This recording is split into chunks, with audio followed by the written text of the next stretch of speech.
You're listening to Radio Mayapur with the best devotional, meditation, kirtan music, and inspirational podcast.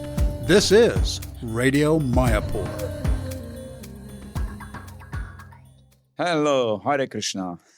Welcome everybody from Radio Mayapur, which is the link to your heart. Today we are in Mayapur. It's really hot. Yesterday we had a wonderful Abhishekam of Narasimhadev. Was his appearance day, and we try to serve the Lord with devotion. We put a lot of milk and honey and Ganges water and a lot of tulsi and flour. And devotees were happy in watching this either in the television, in their computer, or listening to the music. So it's very hot in Mayapur, and the Lord wants to get cooled down and given a nice shower bath. We give the special bath to the Lord, so the Lord become pleased, and so the Lord can protect us. So Mayapur is a wonderful place, and one of the inhabitants of Mayapur, my friend, today happened to be with us. His name is Prabhupada Das. Welcome, Prabhupada Das Prabhu. Jai Prabhupada. I'm so happy to know you because you are a wonderful devotee. And Prabhupada Boss, let me introduce him a little bit. Prabhupada Das. He was born in Philadelphia in 1953. He studied in Roman Catholic High School. And eventually he met the devotee in 1968 in downtown Philadelphia. So, Prabhupada Das, welcome to Radio Mayapur. Thank you.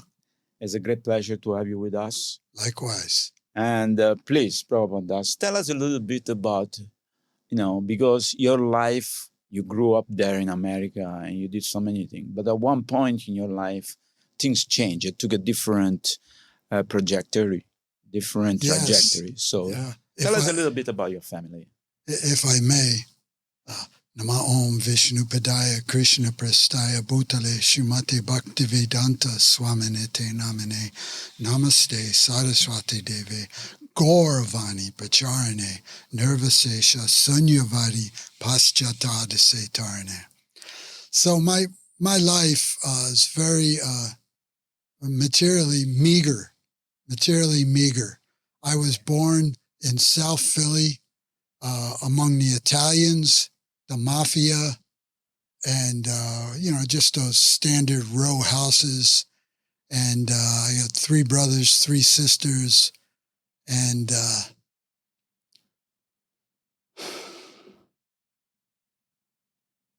any good fortune I have has come to me from ISKCON, Srila Prabhupada's ISKCON. So before ISKCON, I never thought of anything progressive or spiritual, or I just thought of sense gratification. When I was growing up, the thing is strut. You know what this means, to strut? To strike. To strut. When you walk a certain way, like you're a tough guy, right? You walk life. So Leave like, me alone. Yeah, man. Like, so when I'm growing up, I'm polishing my strut, stuff like this. Right. So then one day when I was 15, I was downtown and I was passing the big train station, which was like 100 years old. And on the steps of the train station are these Hare Krishna devotees. And they're going back and forth. They're in the robes, the saris, they're going back and forth. So I never seen this before. It was a different culture. Different culture, man. I thought, whatever. I'm from South Philly, So I look at them, and then I look away, and I won't look at them again. You got scared? Not scared. I didn't like it. It was too much for me. Right. And I remember thinking, how could they do this? How can they be allowed to do this? How could they do this? And not being allowed, but how could they personally do this? Okay, as a person. Yeah, be out on the street, because my whole profile was to be cool, whatever. But these guys are over here in sheets and saris and they're singing and whatever. So I won't look at them anymore. and I just go by. So that's They were 1968. They were like out of the box. They were like They from were some like- movie or some they were different like- planet. I don't know what, but they shocked my little existence, man. You know, I didn't know what was happening. So when I was growing up in South Philly, a lot of time I wasn't in South Philly because I was in institutions. I did 12 years in institutions before I was 18. What type of institution? I started out with orphanages because my mom went crazy and went to the mental hospital, shock treatments, this and that. Then there was no structure in my house, so we all did whatever we wanted. So then the courts, I would never go to school. I bucked school for like 3 months in a row, Of course. you know. And so then the courts got me, the truant officers, the courts. So then they sent me to reform school. Okay. So I did 13 months in reform school, run by the Catholics. Was it tough? Oh yeah, there's so many bullies and so many weirdos, you know what I mean? It was rough. There was like 180 kids there, you know? All the nectar of the society, they put them together. Yeah. And this was one of the better places. They wanted to put me in another place, but my mother's uncle was a high court judge and he got me in with the Catholics.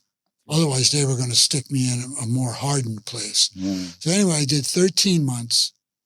I went there when I was 12, got out. I was out 9 months and I was back for another 13 months. So then the court said, if we let this guy go back to his neighborhood, he's going to just come back to reform school. So they put me in a halfway house. A halfway house is where you're halfway in reform school and halfway out. You live in a regular house. They got prefects, priests, and laymen, and you go to school there. And they took really good care of you, man, because the Catholics got a lot of money. Yeah. You know, so you got your own room. They're dressing you real nice. They're the ones that made me go to that Roman Catholic high school. But I did you didn't wanna learn go something there. about God as well? No, I never, before ISKCON, I never thought of God one time. Never. But the Catholic people, they're... Hey, I was in reform school, I was the priest boy. The priest boy was the guy that served the priest, because in reform school, they were all Christian brothers. Right. With the bib, you know? Yeah. And I was the priest boy. I served him his food. I actually got to eat with him in his apartment and everything, you know. But they never share any realization about No, God. you know, I didn't ask, and they weren't, you know. They were not sharing. No, They it were was all not merciful official. or something. No, they were cool. They were trying their best, you know. But you were not interested. I just was a dull boy. I see. You know what I mean? Just was a dull boy. So I got out of that halfway house when I was 19. Well, what happened is, between the times in the different stints of the reform school I was doing, then in 1968, I started to see the devotees downtown after I saw them at the train station. And I never liked them. Right. I never liked them. As a matter of fact, I used to belong to a gang in South Philly. We used to have these big belts, these big leather belts, and they had this buckle. It was called the D buckle, and it was part of a parachute. You used to get them at the Army Navy store. And then you attach it to your belt. Well, then you take the belt off, you wrap the leather around, and then you would fight with them. You know, it's like a weapon. And we would say, we're going to find the Hare Krishnas and we're going to beat them. Yeah, this is what I was thinking of. Wow. So from 68 to 72, every time I saw the devotees downtown, this had to be 30 times. Yeah, because In they those were 4 everywhere. years, I would curse them. I would insult them.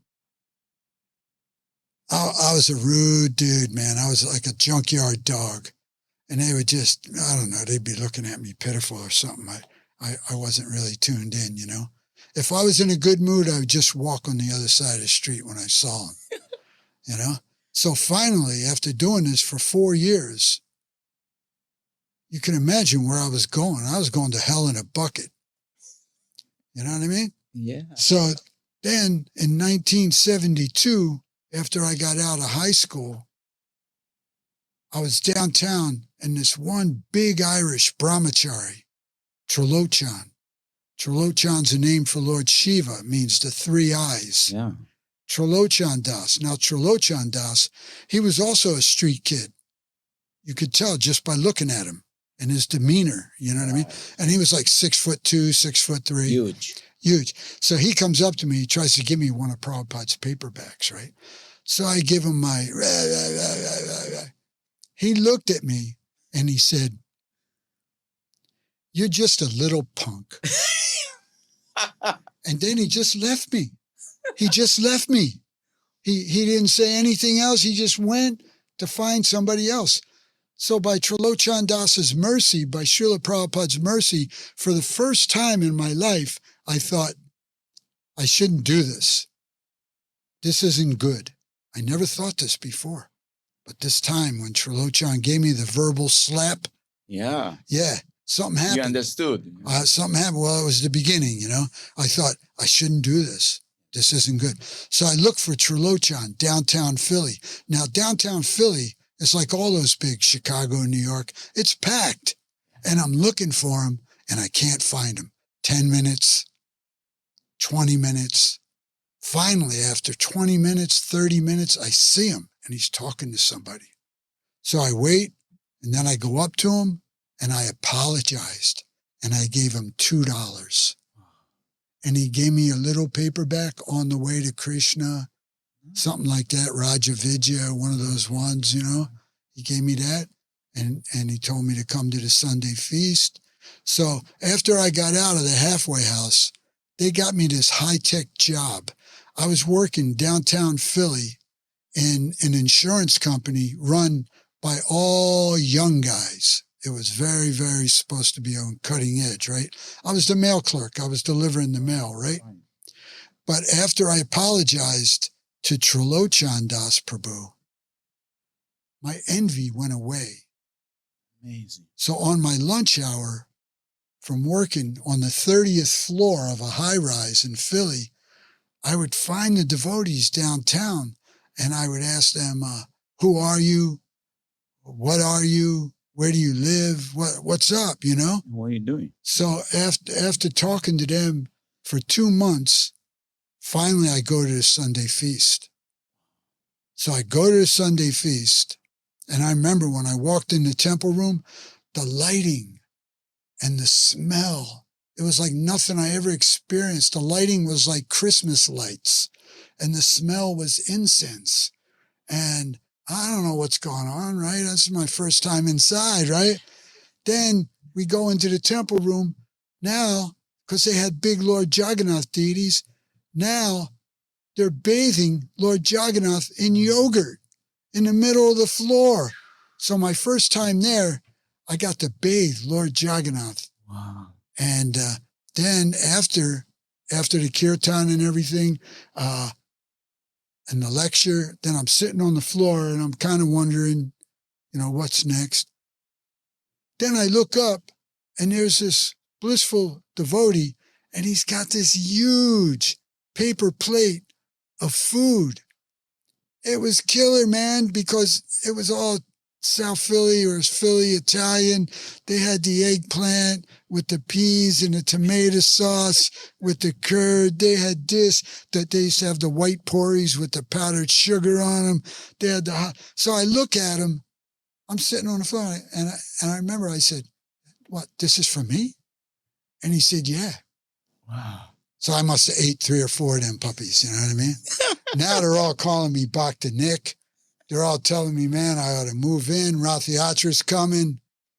So the thing was, Nalini Kanta, you know Nalini Kanta? Yeah. He's a Prabhupada disciple. Okay. He's a very wonderful devotee. And Sure. when I was young, he read my chart.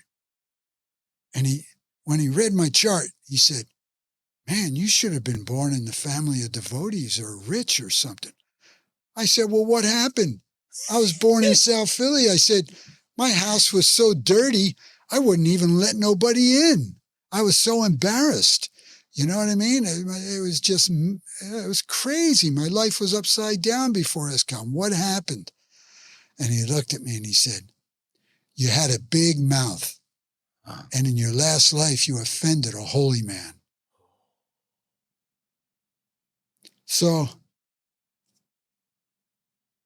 amazing, to understand this, that, yeah, to understand that if we offend a holy man, if you offend God, he doesn't mind. Yeah. But if you offend a holy man. Yeah, he said, man, you should have been born plush. Yeah. But I said, well, what happened?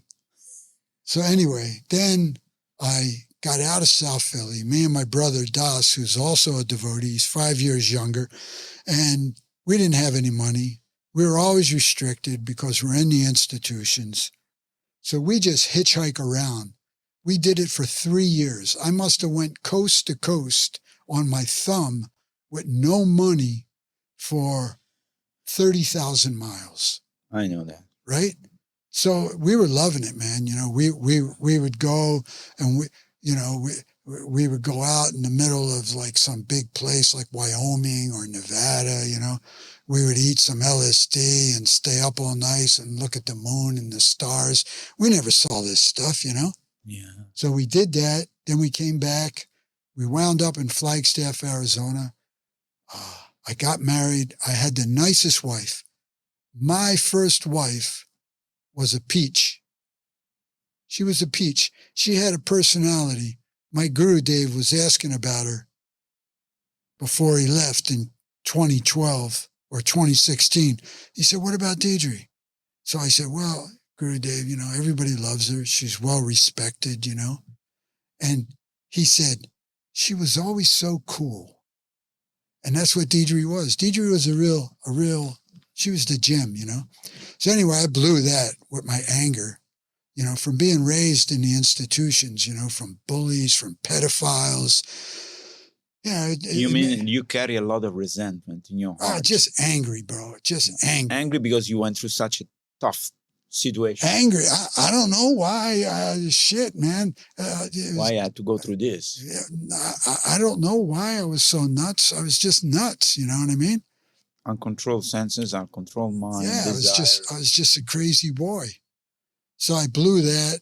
Then you say, you were asking me before, like, what kind of work did I do? Yeah. Well, since I was 19 and went to the temple first, then all I wanted to be was a Brahmin. But I could never do it. I must have tried. I must have laid in front of Prabhupada and the deities 50 times saying, I'm yours. This is it. Please help me. And 3 weeks later, I'm out on the street, dude. I couldn't do it, right? Try. I couldn't do it. You couldn't give up the life which you... I couldn't be a 4-regger. I was a serious 2-regger. I was a 2-regger, man. I just couldn't control my mind or senses, you know. So I did not learn a trade until I was in my early 30s. In my early 30s, finally I came to the conclusion that, dude, you're not going to be a Brahmin. And Nalini Kanta told me in the chart, he said, don't even try to get initiated before you're 50. He says, you ain't going to do it, right? But I was trying.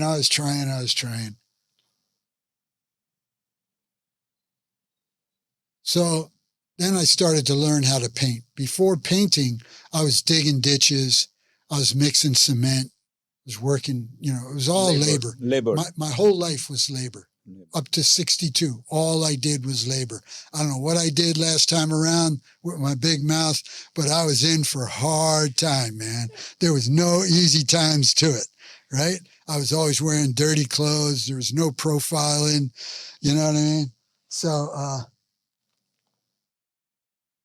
but some of the beautiful things that happened to me from ISKCON, of course, I got to be under the shelter of His Divine Grace, Srila Prabhupada, but I got to see Srila Prabhupada. Yeah, I wanted to ask you that. I got to see Srila Prabhupada 6 times. Wow. So the first time I saw His Divine Grace was 1973 in New York, in, that row house that you see Prabhupada's always in there. So what happened is I was living, me and Das were living in Oakland, California. Some of the South Philly boys, they were older and they were drug dealers, but they were devotees. They were gangsters and they were devotees at the same time.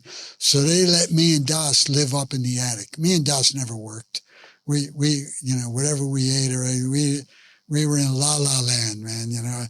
I wasn't picking up. Somebody's buying the food. Somebody's washing the dishes, I was just a dull boy, right? So we had this, back in the day, in the hippie days, they had this thing called a drive-away, coast to coast, where Drive cars, right? So we got this drive-away. And you have to just pick up the car and bring it to the other side. Yeah, you pick it up in California, you drop it off where they want it, right? Yeah, and they pay you some money. Well, they didn't really pay you money, but, it was... They pay your petrol or something? Not really, not really, nothing, but, you got to drive. So what happened was we took like 3 or 4 devotees from San Francisco, Oakland to Philadelphia. And then we had to drive back, me and Joe Antonelli, Joe Ants. He was like about 5 years older, 6 years older, and he was a tough guy. And we drove it back to Chicago where the car went. So fortunately, the owner wasn't scrutinizing the miles and stuff, right? So we dropped it off. Then it's dead winter.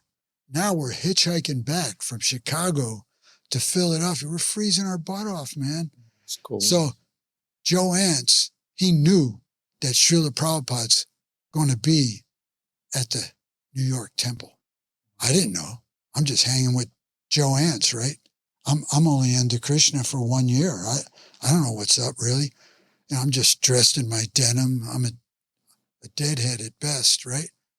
So he takes me to the temple. So when we get inside the temple, it's like a beehive. I swear.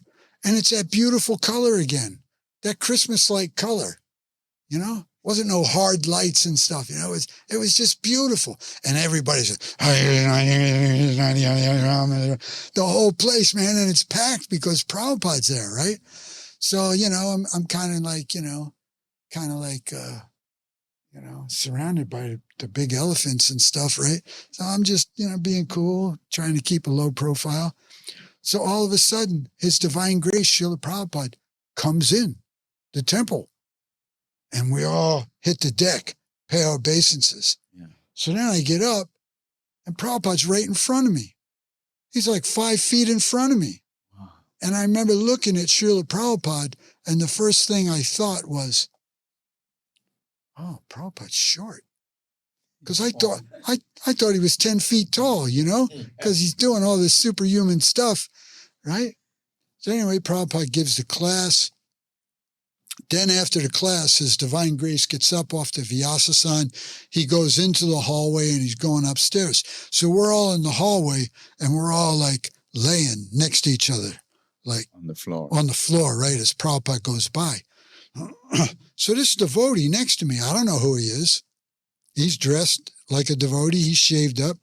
When Srila Prabhupada goes by, he picks up a flower from the pathway.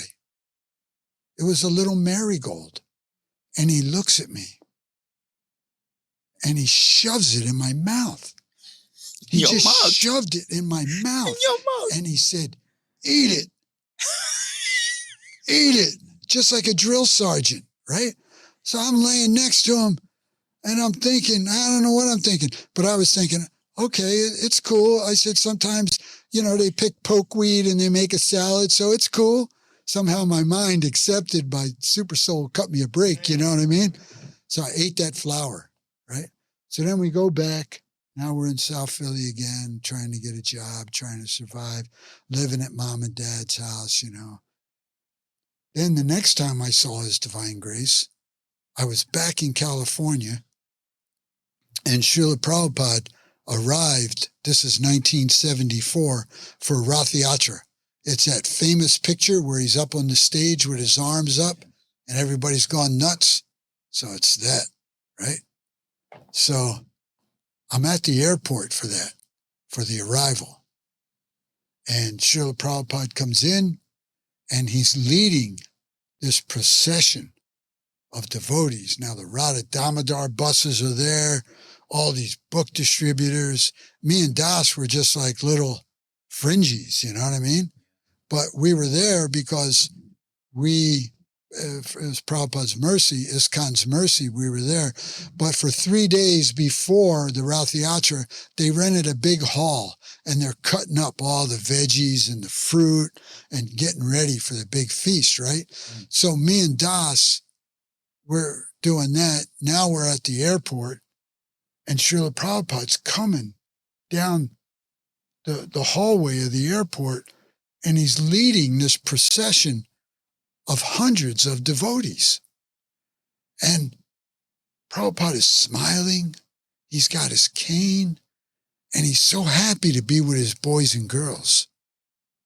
And I'm on the sideline looking, and all the other people in the airport, they're jumping up on the seats to get out of the way. Otherwise, they're going to get stampeded. Because the kirtan was going on. Because it was so wide, there was no room for anybody else, and everybody else was in Prabhupada consciousness. They was oblivious to anything else. And the whole crowd of devotees, they were doing this. They were going, Jaya, Jaya, Prabhupada, Prabhupada, Prabhupada, Jaya. And the people, I still remember it, jumping up on the seats, the mothers grabbing the kids, putting them on the seats, the businessman up on the seat. Yeah. So then I get to the Rath Yatra at the Golden Gate Park. The first was at the airport. Now I'm at the Rath Yatra a day or two later.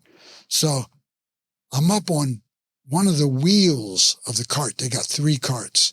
And I'm up on one of the wheels and I'm looking right at Mother Subhadra's cart and at His Divine Grace sitting there. He's up there. So this guy, this Indian gentleman, he comes up, puts a garland of money on Prabhupada. Prabhupada takes it off, puts it on his lap.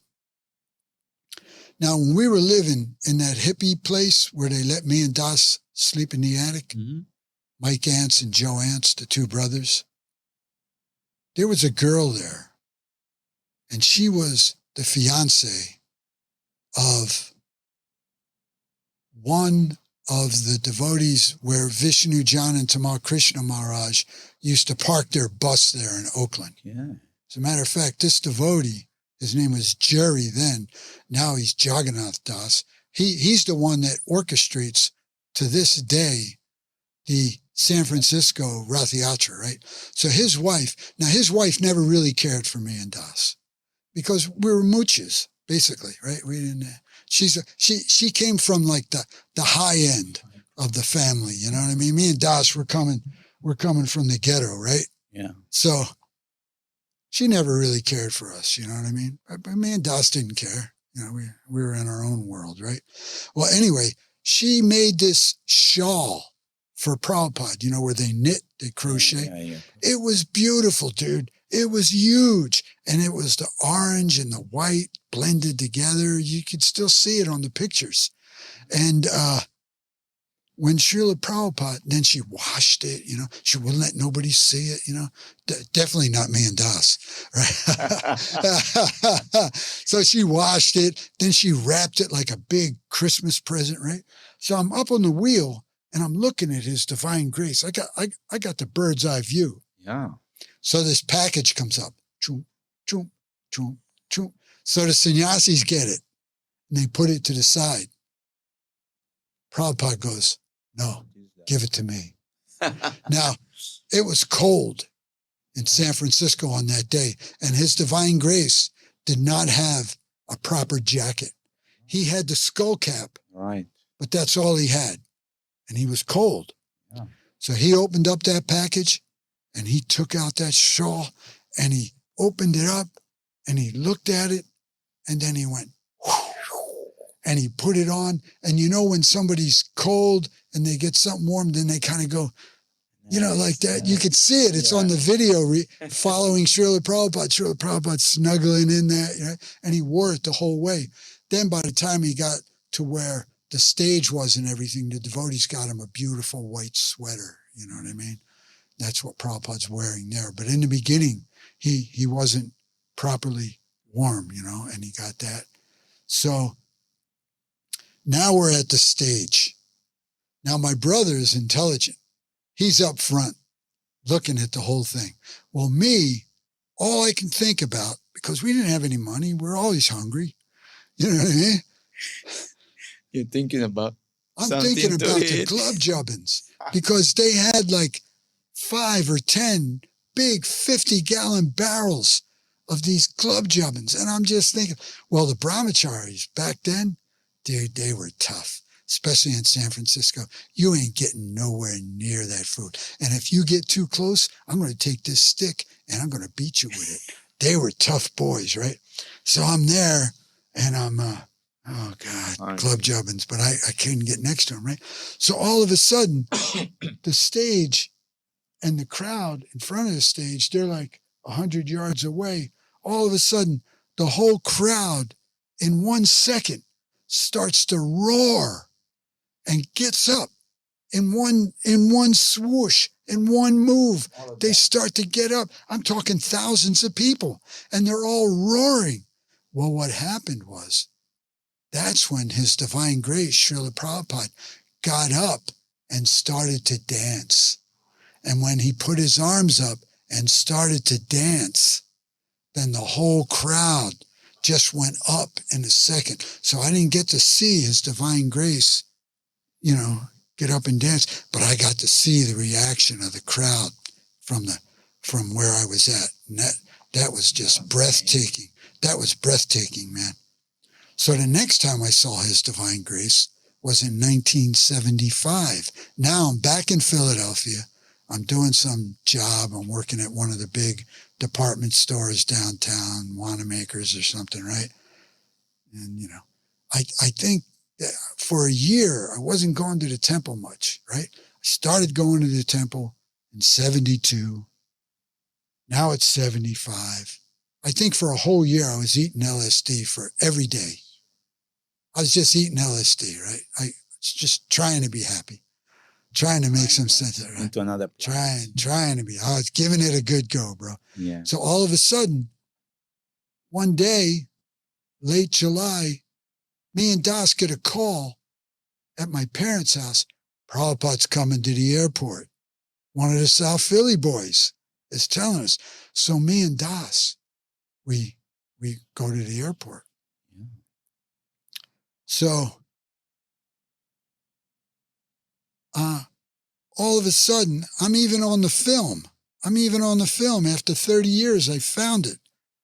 All of a sudden, I'm just dressed like a regular guy. I got the little shag haircut. I got my Tulsi beads on, you know what I mean? But I'm 22 years old. And I'm 8-10 feet away from Prabhupada. Prabhupada's sitting on this beautiful Vyasasana. Brahmananda's there. I'm up front with Upendra, Guru Das. Some Prabhupada's disciples, they asked me, how'd you get up? So I don't know, man. Prabhupada's mercy, man. You know what I mean? So this is what I was thinking. You never get to see Srila Prabhupada. I was thinking, I'm going to stare at his face. But I wasn't doing it in a weird way, in a haughty way. I was doing it like he's my hero, and I never get to see him, and I'm just going to stare at his face. So I'm there in front of His Divine Grace, and I'm staring at his face, and all of a sudden, I became very, very, very afraid. But it wasn't afraid like ghost. It wasn't that kind of afraid. Something happened. I don't know. Maybe His Divine Grace looked at me. because I'm staring right at him. Yeah. And I don't remember any eye contact, but maybe he looked at me because all of a sudden, man, whatever I had inside me that was false, it dropped out. Disappear. And I was exposed. That's the only word I can come up with after all these years. I was just exposed, and I'm freaking because I was so unsettled. And believe it or not, a voice inside me, I remember like it was yesterday, it said, look at his feet. So I stopped looking at His Divine Grace's face, and I started to look at his feet. And when I did that, I became calm, and I was able to relax and listen to Prabhupada talk to the reporters and watch Prabhupada. They gave Prabhupada this huge plate of fruit and sweets. So His Divine Grace, because I'm right there, man. Yeah. His Divine Grace, he took a little piece of burfi and he dropped it in his mouth and he ate it. Then he took the goblet of water and he, you know how he drinks, right? Way Without up here, touching. not touching. It goes like, and then the coolest thing is that after he drank, he put his lotus fingers in the cup and he washed his fingers. Wow. And I was just so charmed by that. I was like, wow, Jai Srila Prabhupada. So then His Divine Grace gets up after talking to the reporters. And the reporters at that time, it was the time, this brain weighs this much, this brain weighs this much. So the female reporters, they're firing on Prabhupada. Yeah. You treat blacks this way. So Prabhupada's explaining to her, look, we all got a different something we do for Krishna. You know, the men can't have kids. The men can't have the big heart like the women have, you know, and the women, they can't go out and do the big work and stuff, you know. So, and the blacks, we don't got nothing against blacks. So finally, he has a little garland on his lap, and he takes the garland and he gives it to Brahmananda and he says, give it to her. And when she gets the garland, she became very peaceful and she backed off. So then His Divine Grace gets up. Now he's going to go to the limo outside to go to the temple. So everybody's following him. Well, I'm right there. And there's that devotee holding that plate of prasadam. And it's just me and him because everybody else went. And I just went up to him and I put my hands like this and I said, Prabhu, anything. And he gave me 2 pieces, half Bing cherry that was in the fruit salad that was in the middle of the plate. And you could, when you see that footage, you could see those 2 Bing cherries, right? He gives me them.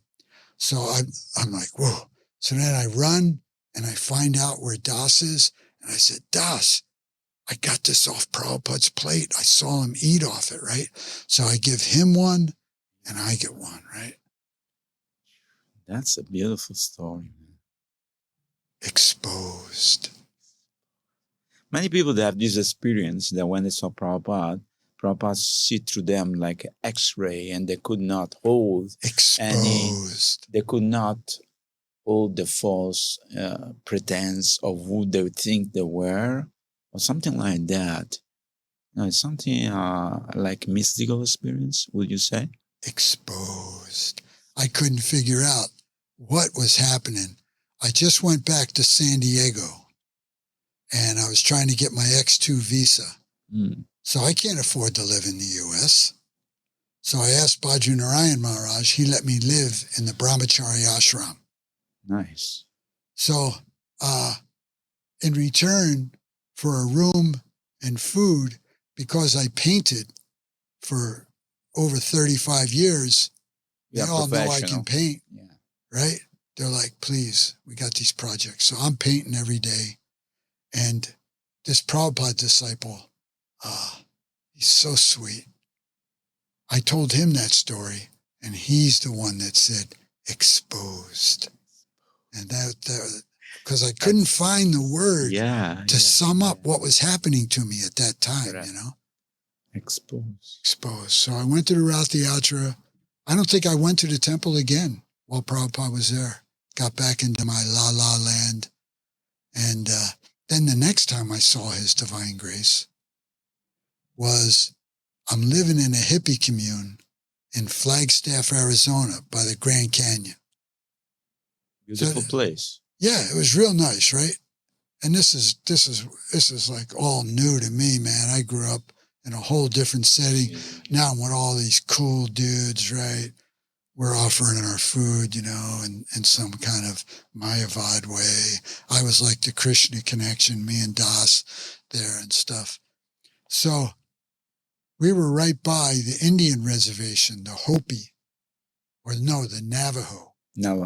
Indian reservation. So me and my buddy Rick, we got 12,000 peyote buttons. But because we're young heads, we couldn't figure out, dude, these are fresh. You ain't going to take, we wanted to take them to California, right? To our homies over there. Well, what you have to do is you got to dry them puppies out in the sun and then take the dried buttons. Now we're trying, we got 5 burlap bags of fresh peyote buttons and they're rotting. They're rotting in the sun, you know what I mean? So anyway, we're trying to do that trip. I'm bewildered as ever, you know, going through my Rahu period, working out my karma from the last life. So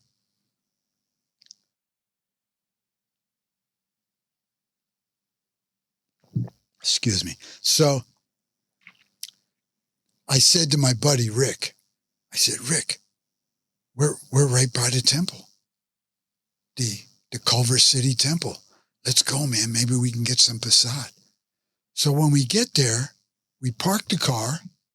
It was one of those little Volkswagen things that looked like a Jeep. The Beetle. Yeah, so, you know, one of those things, you know. And we park it, and a devotee comes up to us and he says, Prabhupada's here. Wow. He's in the temple room right now. And he's giving a lecture. So this is mid-afternoon. Prabhupada must have just arrived or something, right? So we go in there, and His Divine Grace was noticeably weak physically. Which year it was? It must have been 76. Yes. So that's the time His Divine Grace have declined. Yeah. So we stay in the crowd for about as long as His Divine Grace was speaking. Then we get back in our car and get back onto our adventure with the peyote buttons and stuff. So those were the 6 times that I got to see His Divine Grace. Now, I never remember any eye contact with His Divine Grace in those 6 times. And I surely never spoke to His Divine Grace because in these later years of 1970, unless you were doing something important for His Divine Grace, you will not be able to. You ain't getting next to Him, you know, especially a 2-regger like me. I mean, when Prabhupada was on the planet and you were a 2-regger, you were just like nothing. You were like nothing. You were a fringe or whatever they called this, you know what I mean? You were like nothing. Now, ISKCON has become much kinder. Of course. And, you know, people, oh, you saw Prabhupada and they're giving me respect. But back in the day, I was a nobody. I was nobody, dude. I was nobody looking for a plate of prasadam, you know. So then, when I'll tell, okay, now continue, sorry. So then I'm living my life. I must have lived by myself until I was like almost 50. I couldn't hook up. I couldn't do nothing. The only thing I was getting is this Rahu period, and I'm just getting beaten. Here's another slice of humble pie. You puffed up fool. Here's another slice we got for you. You know what I mean? Not only are you going to work like an ass, but you ain't going to get nothing. You ain't going to have no family. You ain't going to have nothing, right? You try very hard. I tried. I wanted. I was going nuts. I'm biting at the bit, right? But nothing's coming, man. You know, Prabhupada says first deserve, then desire, you know what I mean? So then I marry a Thai girl. My buddy, who's a Prabhupada disciple, Jai Gaur, he's married to a Thai girl. So he goes, hey, Dr. Nick, my wife wants to hook you up with some Thai girl. So I'm thinking, I'm going, oh man, I'm working my ass off. If I hook up, they're going to want me to buy him a house, this and that. I'm going to be working more. So she shows me like 5 different pictures of 5 different girls. So I said to her, I said, which one is the most simple? So she goes, oh, my cousin here. So I met Wavisa. Wavisa was one of the coolest chicks besides my first wife. Both my wives were so cool. They were like your wife, bro. They were gems. They were gems, right? Yes. I was the awkward one, right? She used to tell me, Wavisa, my Thai wife, she used to go, you think too much. You think too much, man. So anyway, I'm married to Wavisa. We're together for like 5-10 years or something. Then it just kind of drifts apart. I built her a nice house in Thailand. Nice. Actually, we built it together. I was painting. We were saving our money. And it's right where Wavisa was born, where her family lives, where her brothers and sisters Out of Bangkok? live. It's about an hour and a half car ride outside of Bangkok. Like 150. It's all in the rice fields and everything, where Wavisa was born. So I haven't talked to Wavisa in a long time, but she got to do a lot of service because when we were together, we were living in San Diego. She was doing the deities' laundry every day, you know, the towels, this and that. And every day, I didn't want Wavisa to work. Of course. I wanted her to go to school and learn English. And I used to just give her $100 a week. So she had her own coin. And so then we kind of drifted apart. Then my Guru Dev, His Holiness Gunagrahi Goswami, now he's been taking care of me since 1978. He knows you. He knows me since I was 25. Batanik. He knew my mind. He used to tell me, he used to stand in front of me and he goes, how's your mind? And I always hated it when he said that to me. I always hated it, man. Right away, as soon as he would say that, my mind would go, you don't know me. You know what I mean? Whatever, right? So Guru Dev knew me, right? So I met him in 78. I came out of the supermarket. I met him. He gave me a case of hardback Gitas. Got me to distribute them. So then he was coming to our house once a month and doing programs and stuff. So then me and Wavisa are married. You know, it's like 30 years later. We're married. We're living in San Diego. And we would have the devotees over and Wavisa would cook up a storm, man. We had Kerma's cookbook. We were making these like these barbecued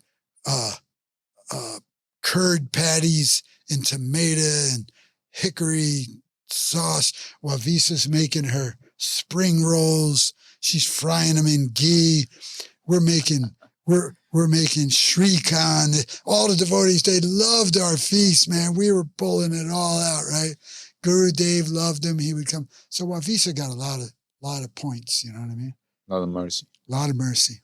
I talked to her about a month ago. She used to call me her advisor. So then in 2012, when I'm 60, I'm still not initiated. I'm the eternal Bhakta Nick. So Guru Dev, he wasn't Guru Dev then, Maharaj, he goes, Bhakta Nick, you need to get initiated. So I said, I don't know how to do that. You know what I mean? I don't know how to do that. He goes, don't worry, I'll take care of it. Take care of everything. So I said to him, because I'm working, I'm painting. It was brutal. I had to smoke herb. Now, I never smoked a lot of herb because I would get headaches. But I would take a hit in the morning, maybe a hit in the afternoon. just a little micro hit from a pipe. Right. And it would release me from my mind. I would be able to do these huge projects and stuff like that. So I said to Guru Dev, when he's telling me I should get initiated, I said, Guru Dev, I said, can I smoke pot up until the day I get initiated? So he goes, no. He said, Prabhupada said that for a year, you got a 4-regget and you got a 16 rounded. So I said, that's not happening, Guru Dev. I said, I can't do that. I said, Guru Dev, now my Thai wife never liked me smoking it, so I used to have to sneak into the bathroom, right? Take a hit in the morning. I said, Guru Dev, if I don't take a little hit, I said, it's just a micro hit, I called it. I said, if I don't take a little micro hit, I said, I can't chant. So Guru Dev looks at me, and he knows me since I was 25. Now I'm 60. And he looks at me and he goes, that's stupid. He calls it right. That's stupid. I said, whatever it is, Guru Dev, I'm locked in. I'm working this out. This is the way it is. So then the months went by. And every time I would go in the bathroom, my wife would still be sleeping because I'm getting ready to go to work. And I would take my little micro hit and I would hear Guru Dev and he would say, that's stupid. It's like he ruined it for me. He just ruined it for me. So then after a couple months of hearing that, I just realized, what haven't I done? Yes. What haven't I done? You did it all. I'm going to get left behind. I figured I'm 60 years old. I can die at any time. I'm going to get left behind. So I called up Guru Dev and I go, okay, I'm ready. And from that day on, I did what I was supposed to do. And Guru Dev said, that is the best news I've ever heard. So then, after a year, I got initiated at the San Diego Temple. Now it's the Sunday feast. Now, they all know me because I've been living right down the street for 25 years. And besides that, I painted that place inside and out at least twice. And I never charged them. As a matter of fact, I used to buy the paint because I was trying to do something for his divine grace because of what ISKCON has given me, Absolutely. Yeah. So I'm there and I'm getting initiated with my daughter Tulsi's, who was born in 1977, with her first husband. They got divorced, but me and her husband, and Tulsi never liked that. Me and her husband, we were tight. We were like joined at the hip, man. So we're getting initiated together, just us two. It's a Sunday feast, right? So Guru Dev calls me up. He's sitting on the Vyasa-san, calls me up. He's got to tell me to bow down, right? Because I'm like, whatever. Uncomfortable. Yeah, so much has gone on. He says, bow down. So I pay my obeisances. So then Guru Dev, he starts to give a short little of my history. Oh, yeah. Of how he's seen me go through so many changes. How angry I used to be when I was young. I was the guy at the temple to where if you came and caused a fuss, I was the guy they called, get rid of this guy. Because I was nuts already. Yeah. Right? So I was the bouncer. Yeah, I had You had the bouncer. Yeah, I was the bouncer and I loved ISKCON, right? Cool. So Guru Dev's given a short history of my life. So then Guru Dev gives me the mic. I start to tell the first time I met Guru Dev. So I'm coming out of the supermarket and I see this devotee across the parking lot and he's coming towards me. Now this is 1978. And I'm thinking to myself, he doesn't know I'm already a devotee, right? So I'm puffed up because I've been with ISKCON since 72, right? Right. Since Trilochan gave me the little verbal slap, right? So I'm thinking, he doesn't know I'm already a devotee. So when he comes up to me, this is my Guru Dev when he's a brahmachari. Yes. He's not a sannyasi or anything. So I'm giving him the the Haribo. I got my Tulsi beads on. I got my young, fine wife. Her personality was so fine. Besides her being beautiful, she had one of the best personalities that she had a personality like your wife, dude. She was like that, right? So I'm there. I got a little daughter, like 6 months old, little Tulsi. She's gorgeous. Got these big blue eyes, right? So Gurudev's, he's quizzing me. He goes, oh, you live around here? I said, yeah. He says, you know people around here? I said, yeah. This is after I gave him the $10, right? He goes, you know what? We've been doing really good on Sankirtan. You think if I gave you some books, you can give them out? So for my $10, he gives me a case of hardback Gitas, 20 hardback Gitas, and engages me in distributing them. This is the first time I met him, dude. Amazing. You know? So then I'm telling this story at my initiation ceremony, right? So, you know, the whole crowd's cracking up and everything, right? They're all laughing. So then Gurudev, he's got the beads and he's holding them out and he goes, and your name is, and then he keeps quiet for about 10 seconds, you know? Then he goes, Prabhupada Das. And just as soon as he said that, my arms went up like when you're riding the roller coaster on the way down.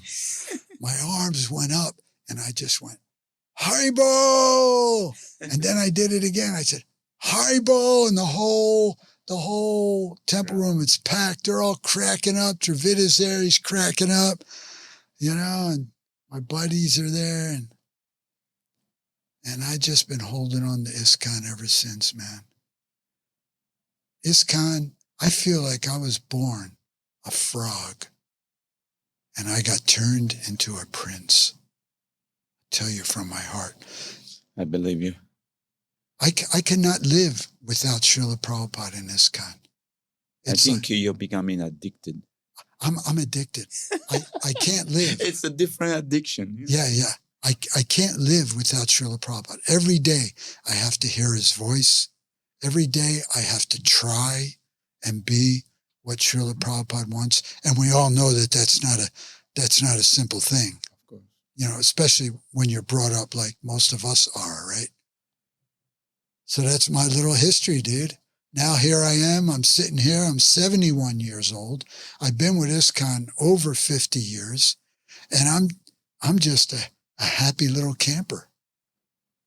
And amazing story. I got a little apartment here at Rasamrita Kunj that I bought before I moved here. It's just 2 rooms.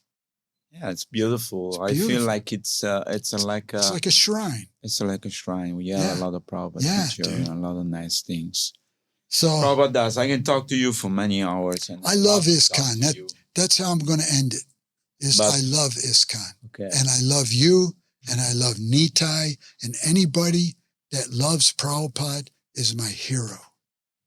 Prabhupada has changed our life. Yeah. And Prabhupada has taken us. I've never been critical. I might have been angry.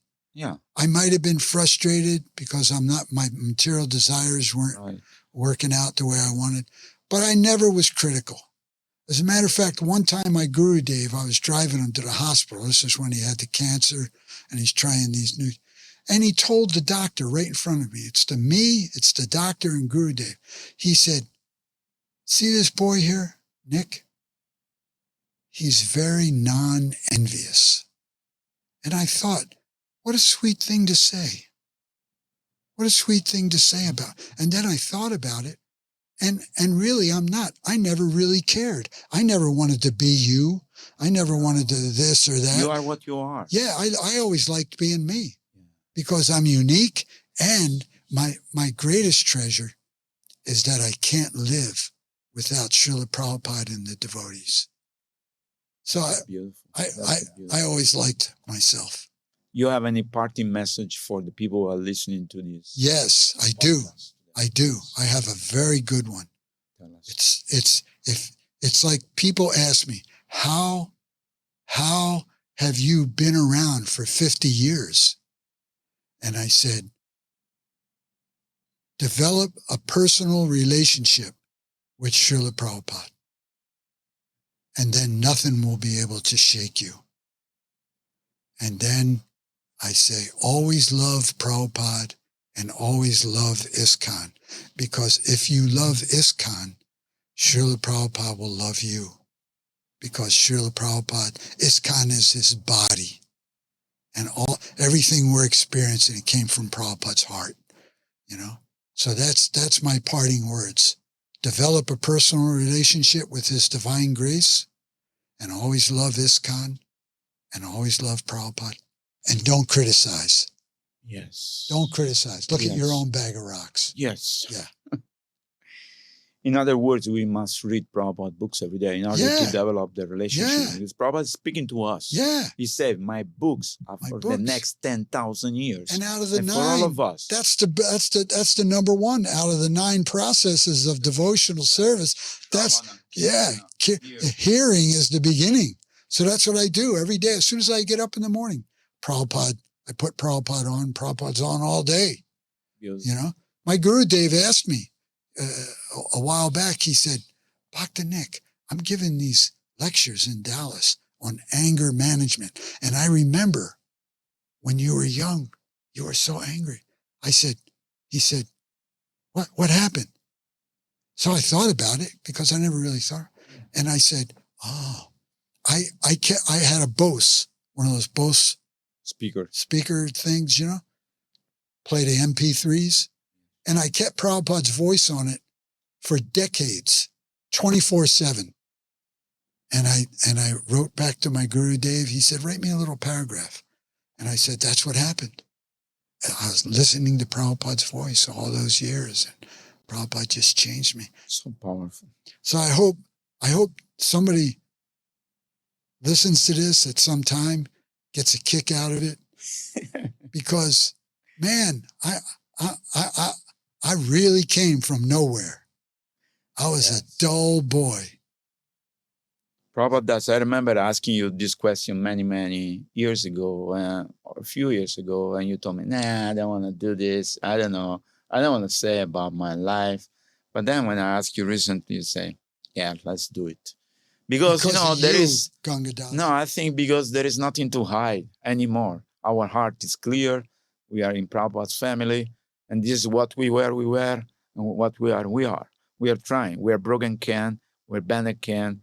We're broken glass, pieces of glass. But Prabhupada put us all together and said, chant Hare Krishna, go back home. Right. He found the stick. He found the wire. He found the gourd. You know, and he played beautiful music, right? So you know what my latest realization is, if I can just say real quickly, is that we all have a part to play. Absolutely. In Prabhupada's Hare Krishna movement. I've been getting this realization because I'm always trying to figure where do I fit in. I'm not Brahminical. I'm crazy. If you say the wrong thing to me, if you walk up to me and you bump me, then I'm going to turn around and I'm going to want to kill you, you know? So I got all these ghosts and shit, right? Right. So I've been getting this realization that like ISKCON is like a beautiful orchestra. Right. And we all have a part to play. Absolutely. So that's what I do in the morning when I wake up. I get ready, I chant, I listen to Prabhupada, and I always remind myself, I'm going to play my part. I'm going to go to greet the deities. I'm going to see the devotees. I'm going to hear them. I'm going to get the hat on my head of Lord Nrsimha. The shoes. It's not a hat. Yeah. It look like a hat, but that's the shoes. You know, I'm going to get all this mercy, you know. And now Nitai's here, and you're here, and I'm getting to do this. I tell you from the heart, man, I can't live without Prabhupada or ISKCON. And you know what? Prabhupada gave that to me. That's my gift from his divine grace because he knows that this guy's nuts. This guy's got a lot of baggage. But Srila Prabhupada has allowed that I cannot function or live without him or his ISKCON. That is my greatest gift. That's why I never want to be nobody else. I'm Prabhupada's dog. Absolutely. You know? Thank you so much for coming today. Ganga Das, Prabhupada. he's my buddy. I I'm your love Das. him. And Nitai too. Thank you so much, Prabhupada. Sure. It's very great pleasure for me to be with you. Was that all right, Nitai? Did I do all right? Yeah, no problem. You guys should see this place, man, that Nitai set up here, this studio, man. You won't believe it. It's like he's like a transcendental Howard Stern with this equipment and everything, you know? Thank so you. bless me, Ganga Das, that I could always love the devotees. Always. My only ticket, bro. Always. Thank you. Hare Krishna. Jai Srila Prabhupada ki jai. Ananta Koti Vaishnava Vrinda ki jai. Hari Hari Bol. You're listening to Radio Mayapur with the best devotional, meditation, kirtan music, and inspirational podcast. This is Radio Mayapur.